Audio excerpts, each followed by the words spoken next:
have been waiting 4 long years for this. I'm about to cry. I'm so excited. Hi, I'm Andy. And I'm Roger, And welcome to The Middle, where we try to have thoughtful conversations about awkward topics. on our search to find the middle. We're going to give you last week's news today.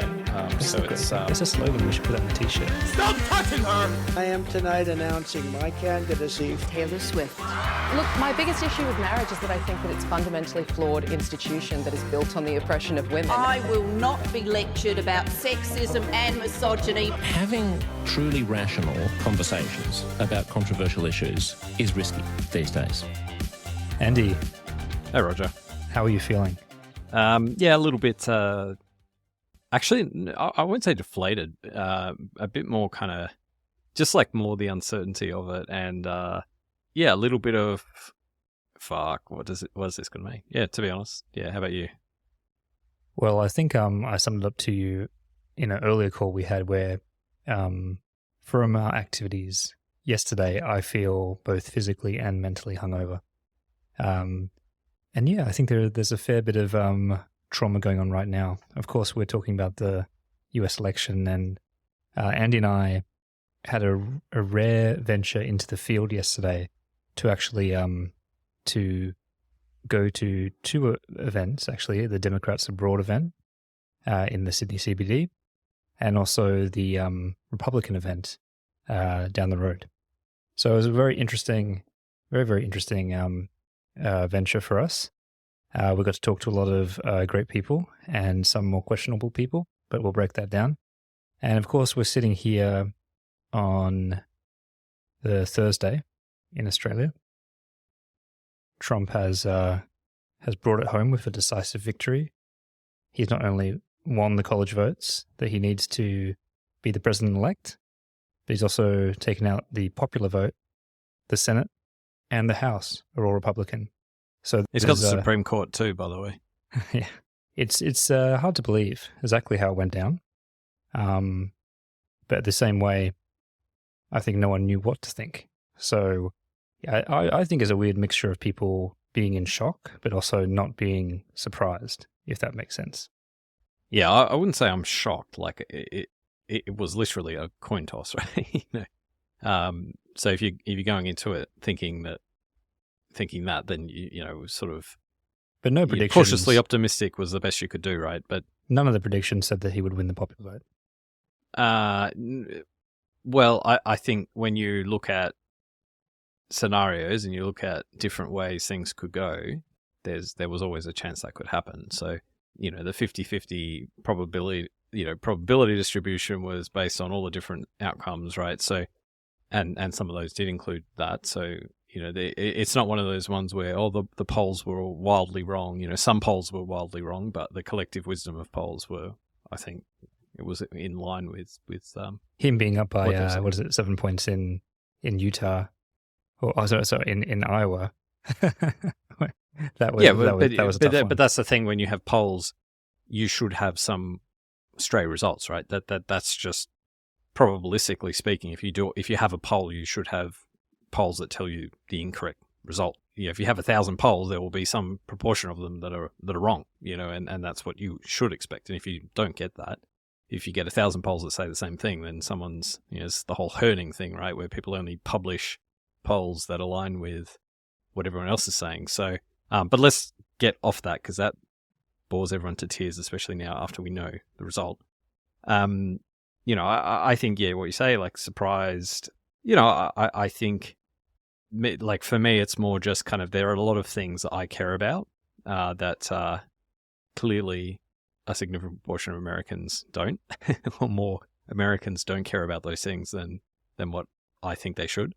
You know, and there's like, I mean, I'm not an American voter, but like, you know, I would say like maybe the disappointment or the sadness, if maybe that's even part of the word, is, you know, part of the feeling, is that like a significant proportion of America is not like us here in Australia. That, you know, I think we, you know, in my whole life, I probably looked at America and thought, yeah, we're a little bit different. You know, we've got our own little quirks or whatever, but we're part of the same club. You know, we're family kind of thing. I'm not so sure about that anymore. I think this kind of marks like a bit of a divergence now. And, I think we are fundamentally different here in Australia. And I think... Talk to me about that. What do you think's the difference? Well, just that we're not fucking crazy. We're not batshit crazy. So you don't think Australia will find our Trump? Our Trump will be so much more tame than their Trump, put it that way.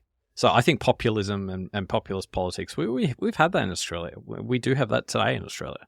But it's a completely different brand of, some bad faith takes, I think, have said, Peter Dutton is, our Donald Trump. Come on, that's just not true. That is so unfair. And I think we're, I guess maybe to sharpen the point is to say that we are much more aligned with the European tradition and European values than we are, and not just British values, but European values than we are, American values now. And to me, you wouldn't necessarily have said that 10 years ago. So I think that's maybe where there's a bit of trepidation, in terms of, is this a fork in the road kind of moment? And it was always there. Of course it's been there for probably since 2016 in some respects, but I suppose it's sharpened now. Yeah. I'm going to push you a little bit to kind of help me clarify the position, because you're acting like if the Australians had a vote under the same conditions, that you'd be sure that they wouldn't vote for Trump.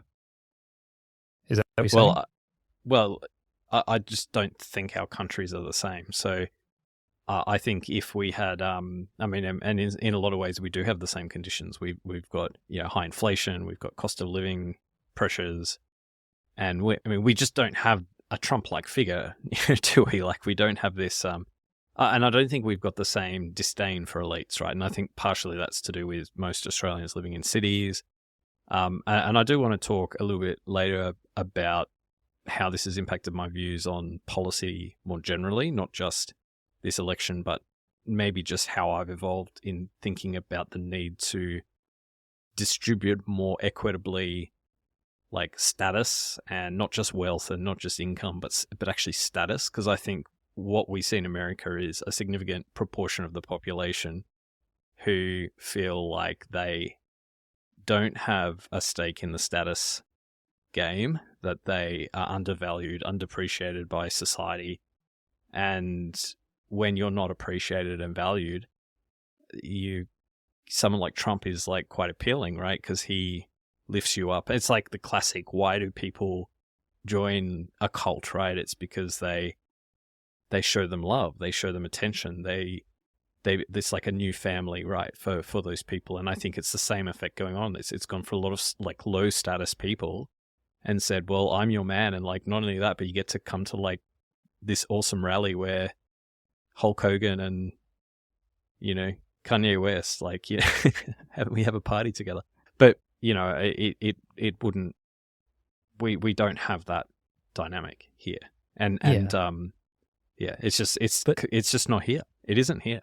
I'm not necessarily disagreeing with you, but I do think that if within a 4-year period, illegal immigrations almost were at tenfold, that would create. I can totally imagine Australians voting for the party that they felt was stronger on that. Yeah, but that's not the phenomena that I'm talking about. And in fact, we do have that in Australia. We have had that in Australia. I mean, Tony Abbott got elected off the back of Stop the Boats, right? Yeah. So we have had that in Australia, but that's not the phenomenon I'm referring to. I mean, arguably, Tony Abbott is it was the same kind of thing, though. People thought Tony Abbott was backwards. He was deplorable. He was had regressive views for women. By Australian standards, there was a lot of things there that was how could you get behind someone like this, right? And they did it for the immigration policies.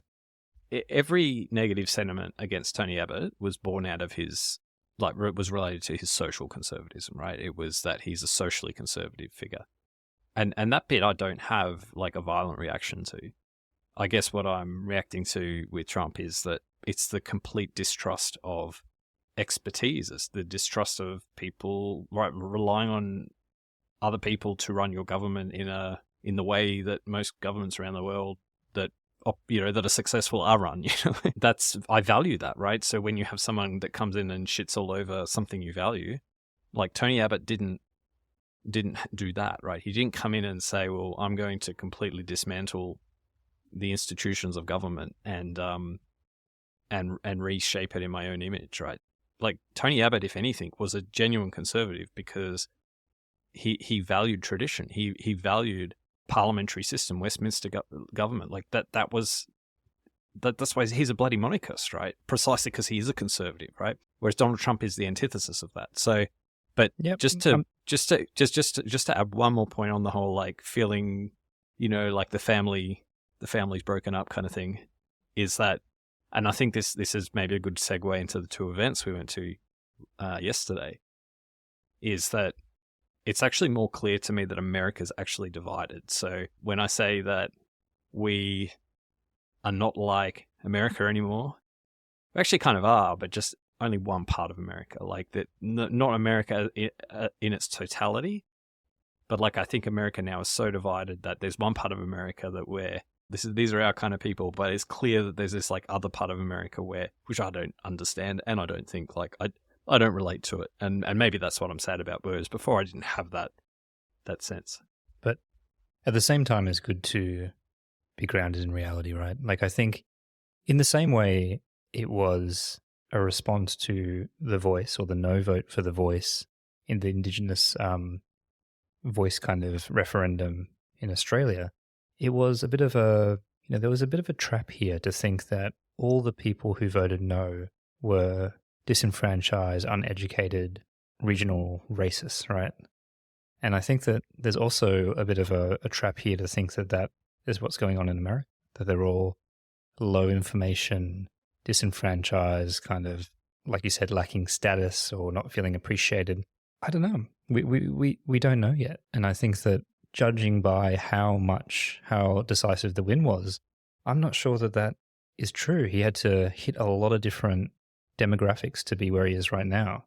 So I'm just not, I think it's a little bit of a trap maybe to think that it was, again, this idea of the con man selling the dream to the same people he's going to exploit once he gets into power, right? Like I'm not sure that that's what happened this time, or at least I'm waiting for that data to come out. Well, so like Trump is like a coalition of so many different things that to some extent you're right in what you're saying, but like the one thing they have in common, and it has to be the case because they're voting for a man who stands for something quite different to the orthodox government, is that his supporters don't believe in orthodox government, because if they did, they wouldn't vote for him. There's something about him that appeals to them. Now, for Elon Musk, that's going to be quite different to, like someone who's lost their manufacturing job in a Rust Belt state, right? So, of course, it's a coalition of different, there's so many different reasons someone would vote for Trump, but they're probably united by this sense of like, we're not well served by the orthodoxy. We're not well served by the status quo and the way things have been happening. Sometimes it's just bread and butter issues like what's your grocery bill doing? So, sometimes some things can be simultaneously true, right? You can accept that it's a bad idea to start calling people who voted for Donald Trump stupid and call them crazy or call them whatever, suite of words you want to use, right?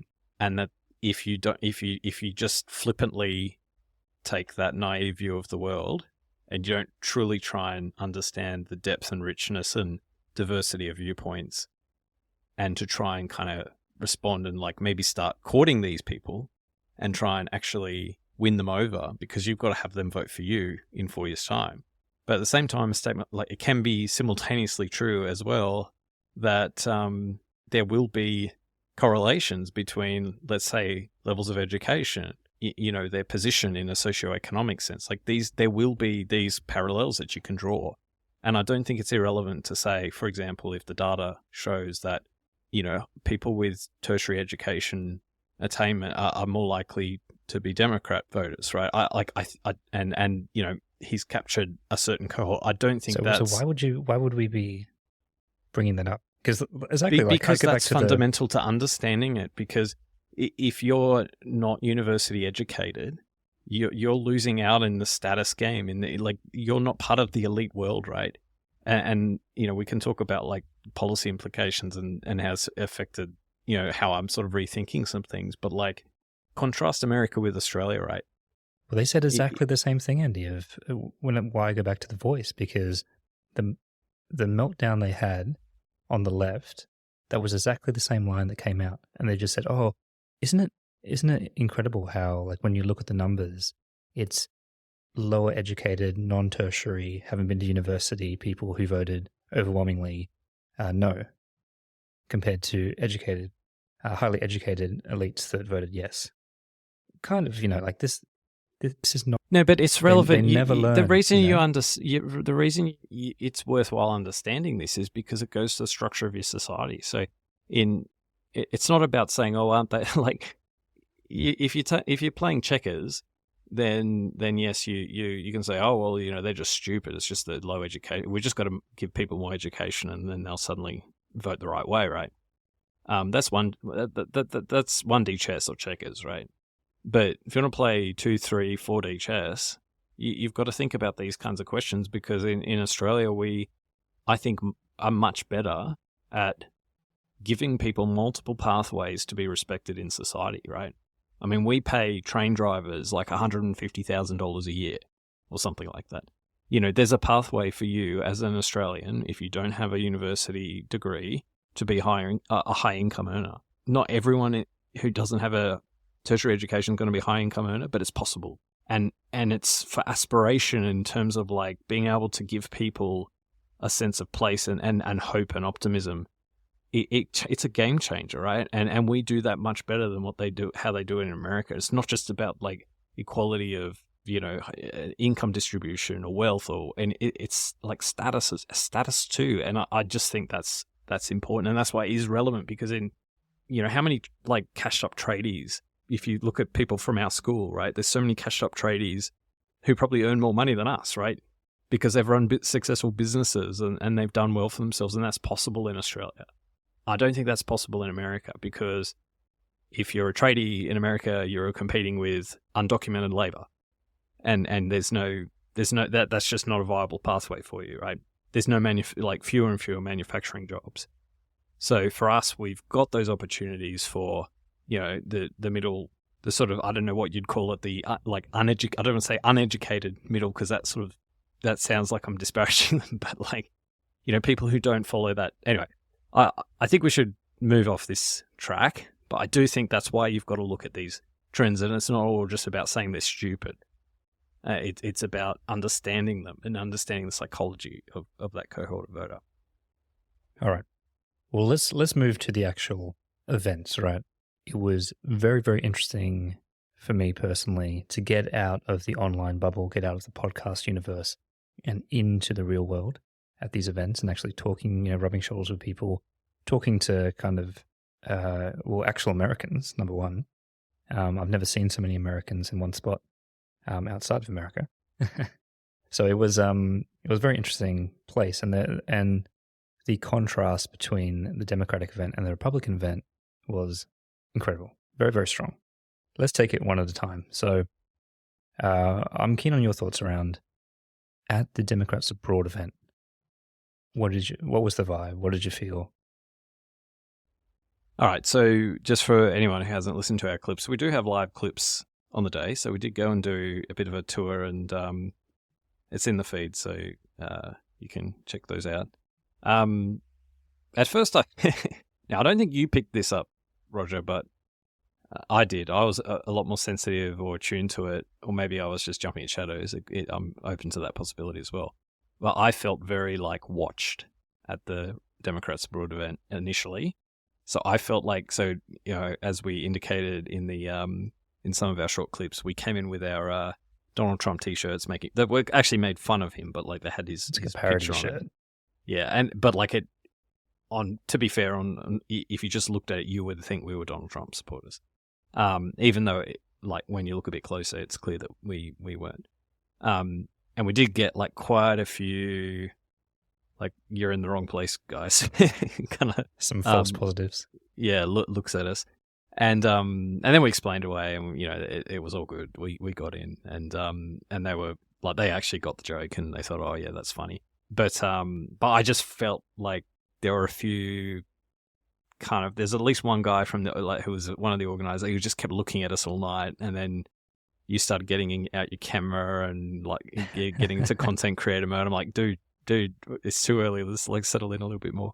But then it eased up, like especially once people started, having a few drinks, and like, because we got there, like we're talking morning Australian time. So, but maybe come that sort of, let's say midday, 1 o'clock, lunchtime, sort of, it had kicked off, and it was good atmosphere. I think what I would say is that the people we were around are the kind of people I was talking about before, and I said these are like normal people. These are my people. These are the people that I would be like, if I was traveling in America, that I'd be wanting to talk to like understand like them, their lives in America, and so on. Like that for me is like what felt normal to me, right?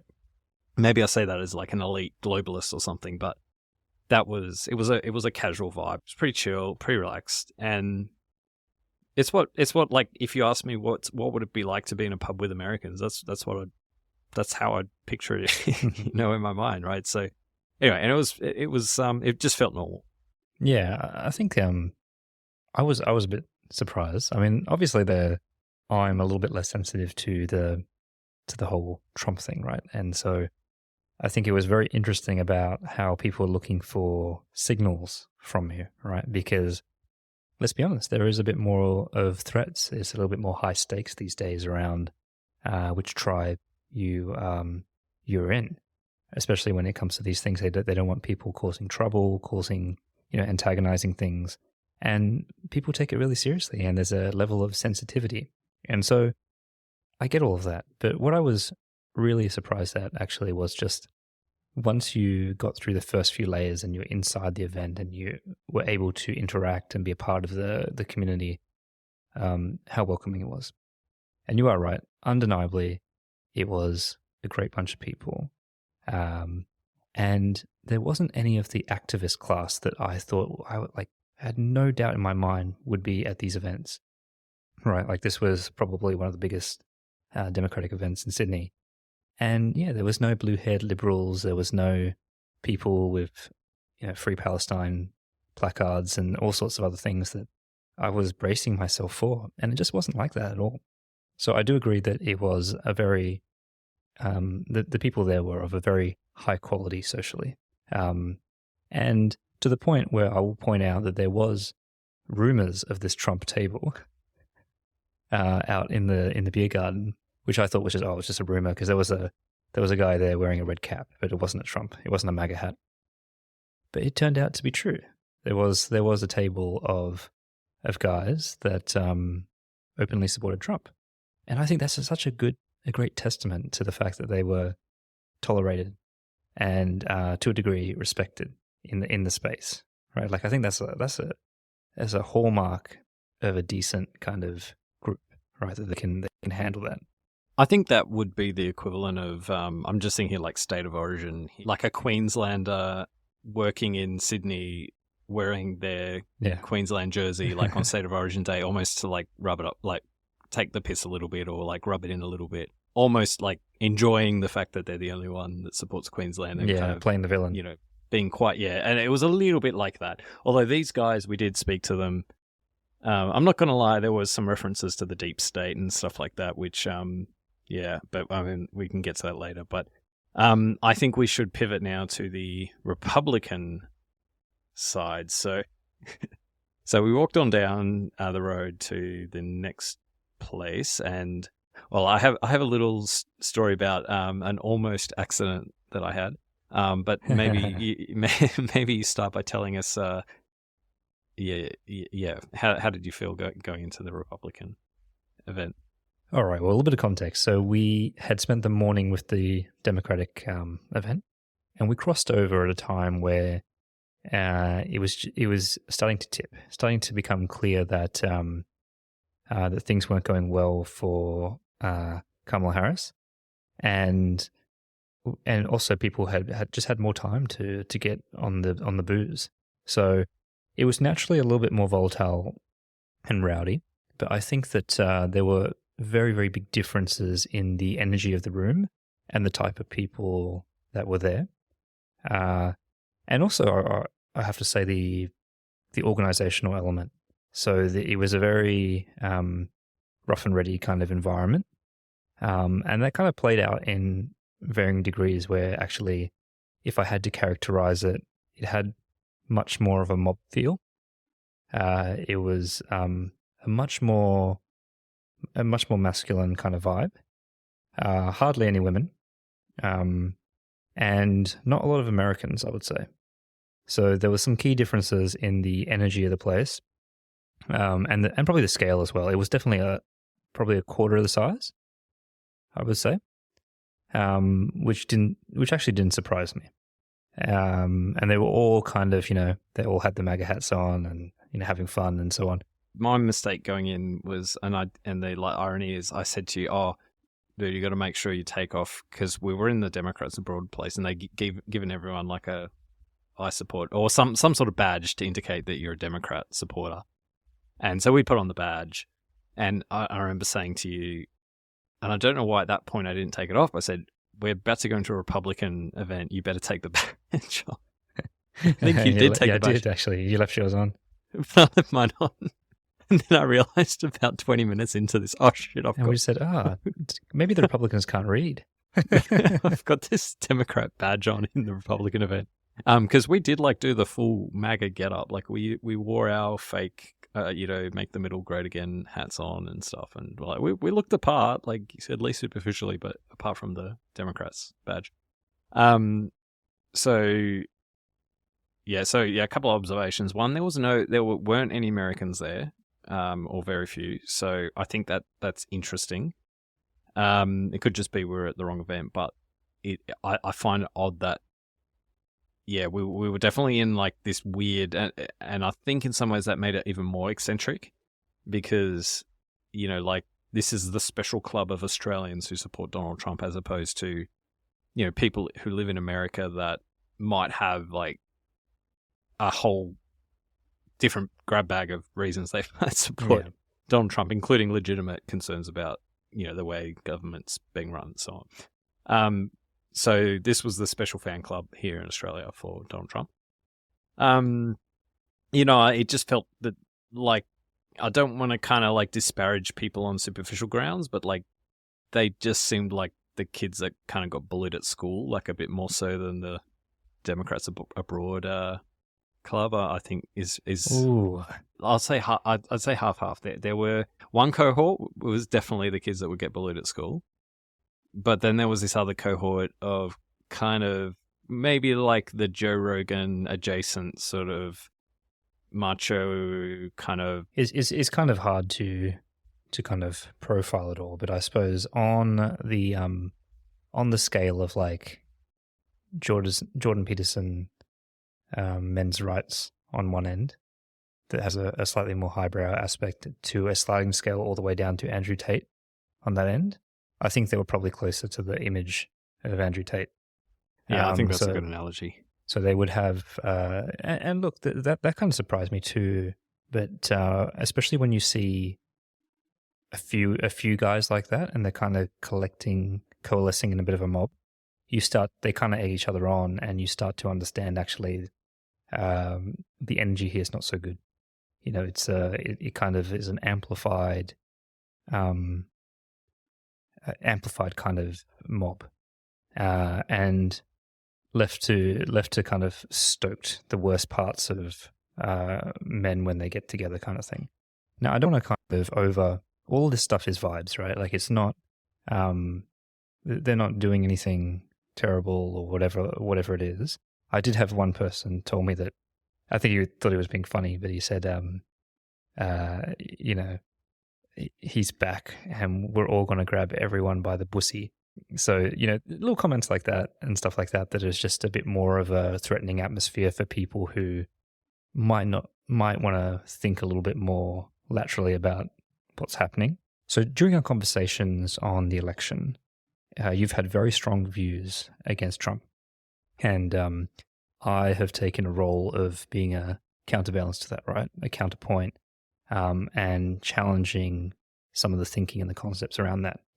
And I think the key difference from going into the field and seeing the type of people that support or show up for the different parties was a very good exercise for me, because I think that you can take an intellectual view and a conceptual view on the two parties, but there is a reality that is quite hard to avoid when you're on the ground and you see the type of energy and behavior that perhaps the dog whistle sends out.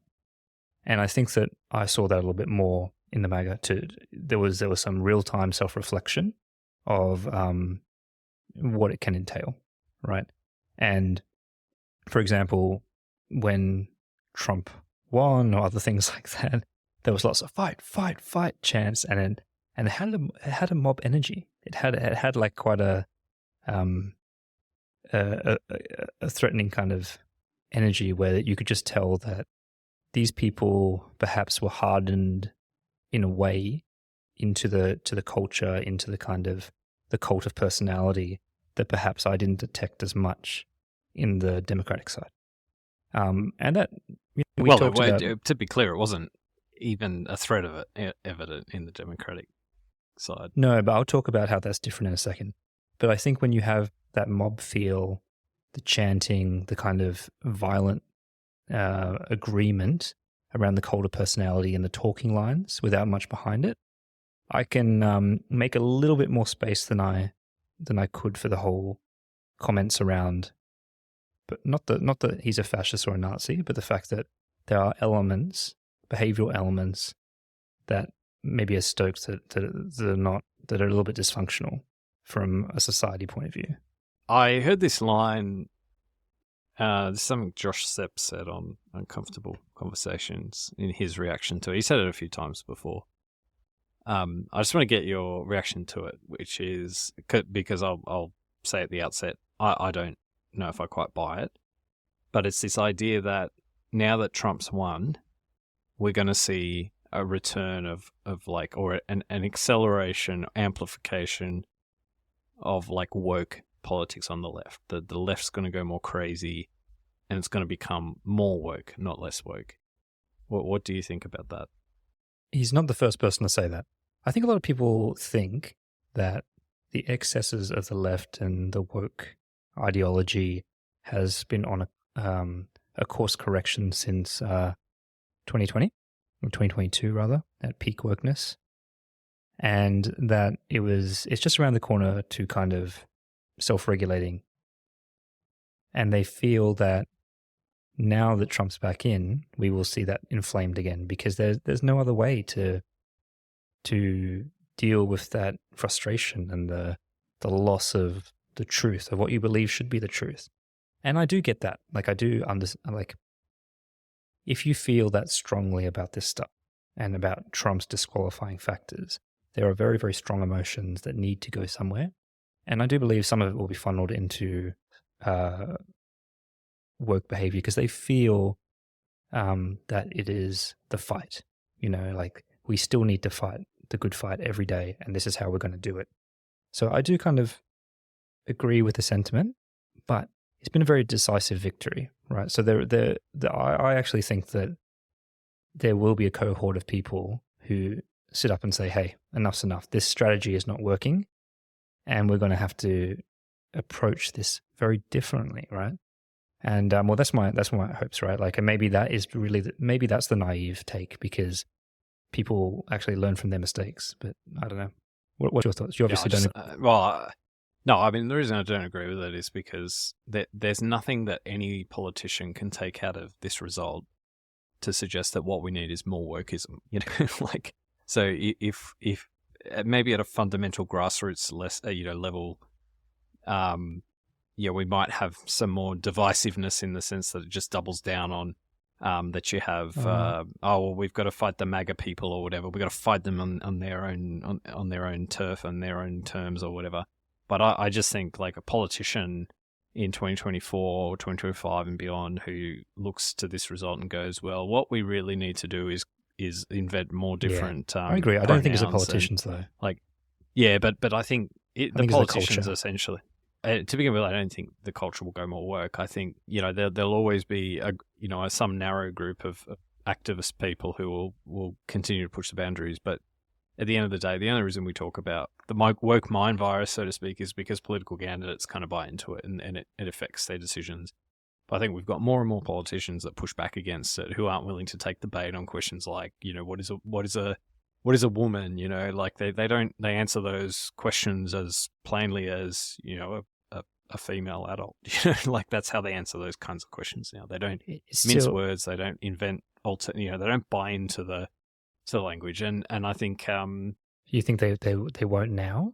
Is that no? your Why argument? would they? Why would they? They know they don't win votes that way. They know that that's probably a massive contributor to why they lost the election.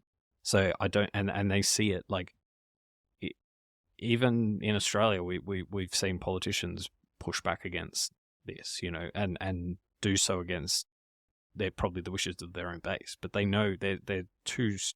We're just past peak woke, right? I think politicians have realized where the true limits of this momentum shift is, and I just can't see.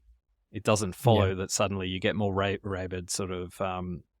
Activists at the expense, and then politicians just follow. I don't. I agree with what you're I don't saying, see it. but I think the culture rallies like on the university campuses, on the people, because you need a villain, and Trump's the villain, right? And you fight against that, right? And it causes, you need two sides to be dancing. And you also have to remember that there are a breed of politicians and other figures in the public that thrive off this, right? Like look at AOC. The worst thing that could have happened to AOC is that she doesn't have something to rally against anymore, right? Like that's a whole thing.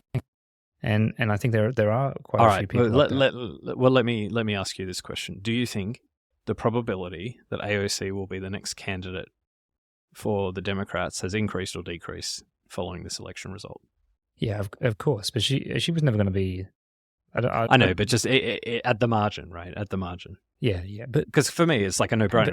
Of course, it's decreased. It's probably at the same a quarter of what it was. At the same time, Andy, right? Like I do also, I agree with you, but I also do have reservations of literally last week, or like maybe last month, they were not letting Kamala say things that would offend the left of her base, right? That was literally like a second ago. Do I really think that they're going to learn their lesson and feel like their base has changed? No, I feel like they might. Also, there's also a possibility they'll double down and say, actually, we didn't get enough of our base up there, right? Like, I mean, these things, right? Like these lessons and the whole cultural elements, I'm keen because I think is actually what you said around the distribution between urban cities and elites and all these kind of things versus, more suburban heartland rural areas in America. Like, I think there's a structural thing playing out here. And I don't know, I don't know how easy it is for a party like Democrats to learn their lessons, right? I think it takes time. Well, these things are only a marginal proposition. Do you think, does a phenomenon get better or worse? And I guess for me, it's not going to get worse. It'll get better. But let's count that as a prediction because we don't know what's going to happen over the next 4 years. Let's get to some other predictions in terms of like, let's have a bit of a segment as though we had to like listen back in 4 years' time what we said about this administration, what it will be like, how things will turn out, and how things will go. So I'm gonna say my first prediction is that the left doesn't. Well, maybe some in the left become more woke, but that actually like the establishment, as in the Democrats and so on in America and around the world for that matter, we're past peak woke in terms of its infiltration into politics, certainly, if not activists. But I want to throw something on the table that I talked about and this is just about predicting what the next 4 years could look like. And I talked a little bit about in our last few episodes around the notion of like a probability distribution of outcomes, right? And for me, what explains, I think, my very strong opposition to Trump is the fact that there is like a non-negligible or at least a sufficiently high probability that we'll have a catastrophic outcome. So I went to our and we had some debates about, well, what is that percentage and what would a catastrophic outcome actually look like, and what about all the other options and so on.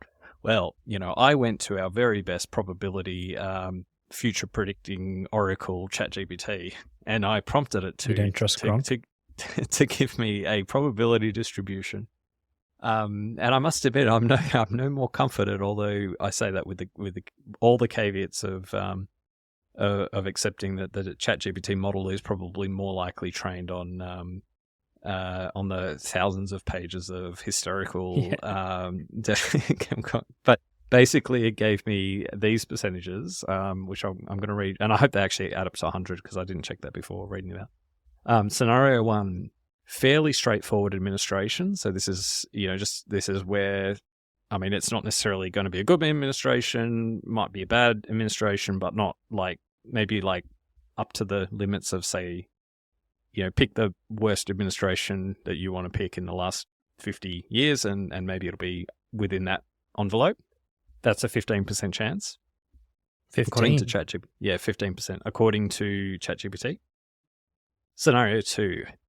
Erosion of institutions, but no catastrophe. So this is where there's permanent damage to the political system and institutions in America, but it doesn't immediately result in any particularly bad outcome. As in, it doesn't trigger a crisis of any great magnitude, but that nonetheless there is damage to institutions. That's a 45% chance. Mm-hmm. Yeah.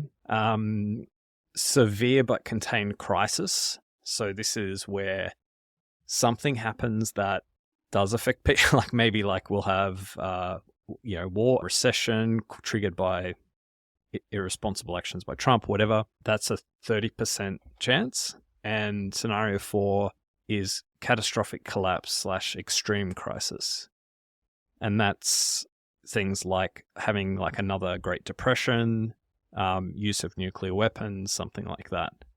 And that's a 10% chance. 10%? 10% chance. Oh my God. So, and the other piece of economic analysis that I asked ChatGPT to do for us, just to throw on the table as a last little tidbit again, this is ChatGPT that's told me this. I asked it to tell me the impact of Trump's tariff policy on the Australian economy. And I did give quite a detailed prompt, knowing everything that I do in this space, and to give it, all the things I want it to consider, including not just direct impacts on Australian exports, but also second round effects through global economic growth and China and so on. And it said that it would take about 0.2% off Australia's GDP. Yeah. And that's equivalent to a long and extended drought, if you're wondering. So I'm not necessarily predicting. It doesn't seem like it's a great calamity necessarily. So I think with the tariff policy, it's probably for me a stronger point in terms of basically turning around the ship of globalization, which I think has basically lifted more people out of poverty than just about any other phenomenon that we as a human civilization have pursued. So that to me is a great disappointment. All right, well, let me respond. I think those are some crazy numbers, and if that is true, there's obviously a 1 in 10 chance there's going to be a calamity.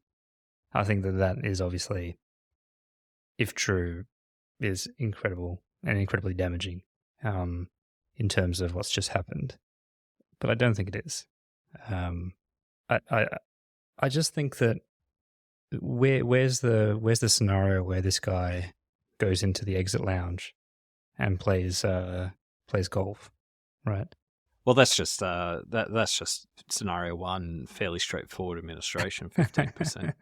I mean that would be good. That would be actually not necessarily. That could be bad too, because he's got people around him who might do catastrophic things. So it's not just Trump. I just actually think that because Trump's not an ideologue, is actually more practical than people give him credit for. I think that if he knows something is getting a horrible reception or whatever, I also think that he will adapt to that, or I would also like to believe that he does have people around him, and yes, he may not always take their advice, but I think there's also a misconception that he doesn't take any expert's advice.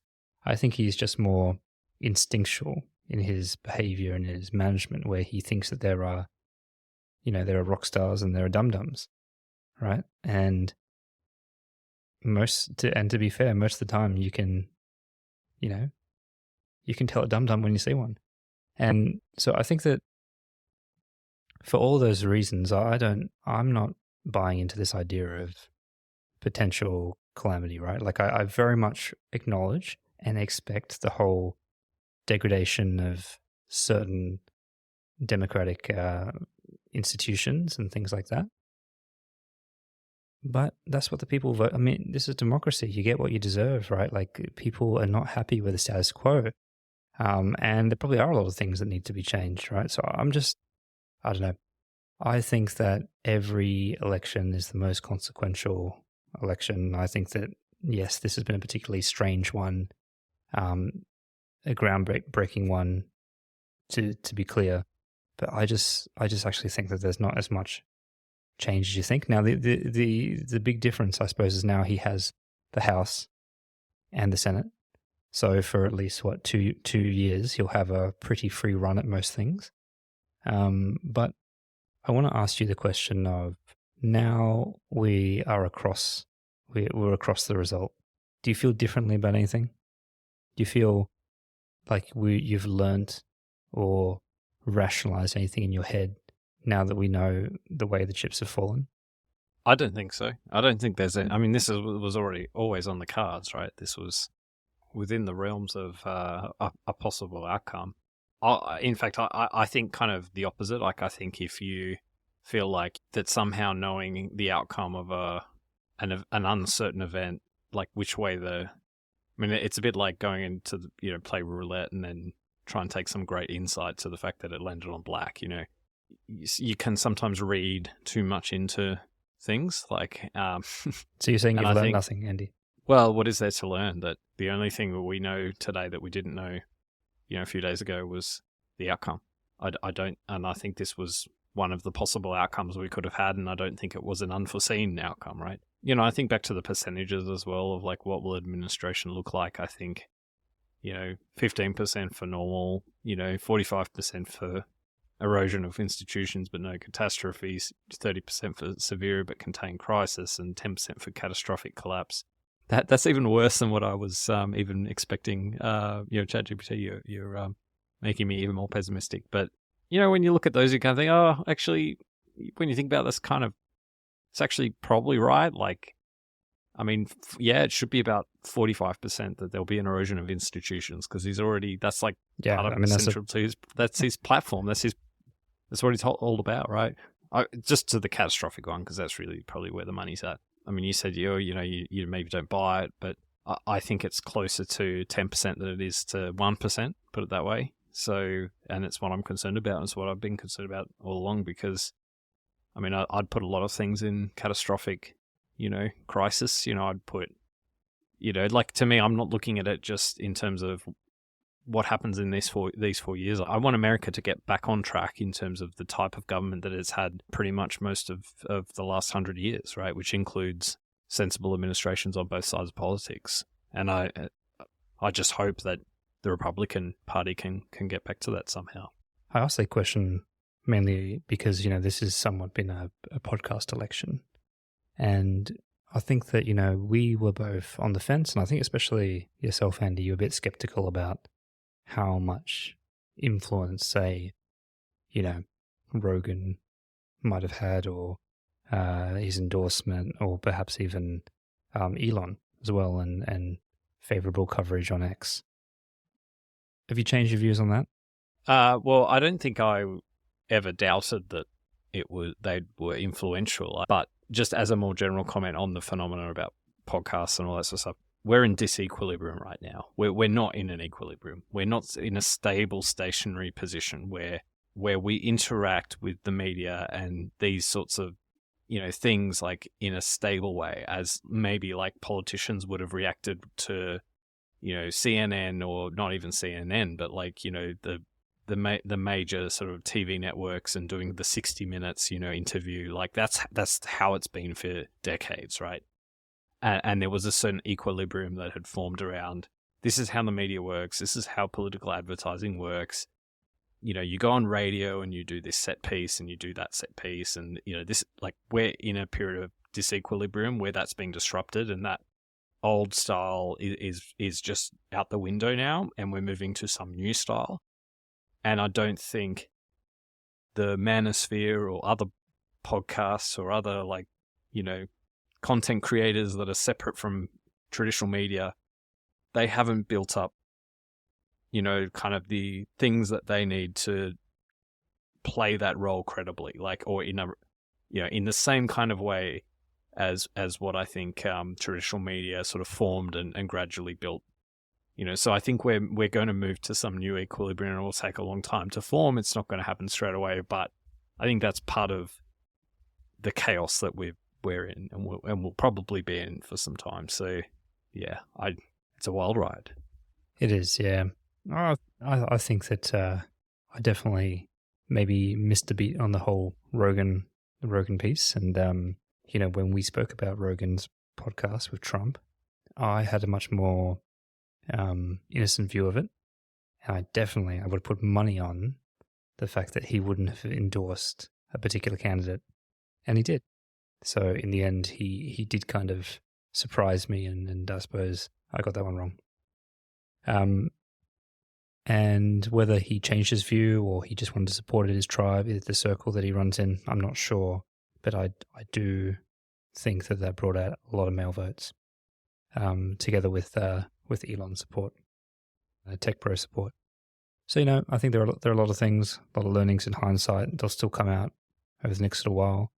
But what I do know is I think that it's time for the American people to just take it in their stride, to kind of realize that you're sitting across the table. Like, even when you look at the numbers, we're talking, 44% voted for Harris, 55, 56% voted for Trump. Like, these are all almost half. And it always boggles the mind when I see that, right? It's like someone's won, but really you've got half the people, half of anyone you meet on the street or whatever, potentially voting the other way. And so I think it's just time to find some common ground and hopefully take this in their stride, get on with things. I don't believe that's going to be helped by this whole idea of calamity and catastrophe as well. I think that is leave that for the armchair, get on with everyday life. Well, you can't. There's no point worrying about something you can't control. But at the same time, I think we've got to, like, that. Being the opposition doesn't stop just because you lost an election. Like, you've got to keep holding. If you're a Democrat and Donald Trump's doing things that you don't think are good for the country, you've got to get up and oppose it and put your vision forward for what you think is the better approach, the right approach. Yeah, but don't vilify. Because we know Donald Trump wouldn't be doing that, right? But don't vilify the other side, is what I mean. Yeah, vilifying the other side is not how you unite people behind your cause. But I think you've got to put your alternate vision. You've got to say what you think's wrong, why it's wrong, and what you think should be done instead. You've got to have solutions and not just problems. But I still believe fundamentally, cost of living, like I said, that's a huge impact. Like, probably the line that was the most effective in the campaign used by any side was, do you feel better off today than you did 4 years ago? And honestly, I don't think many Americans could say yes. And against that backdrop, it's an uphill battle for the incumbents to win. Yeah, I agree. All right, well, we're gonna do a more fun. We're gonna release a more fun episode next time.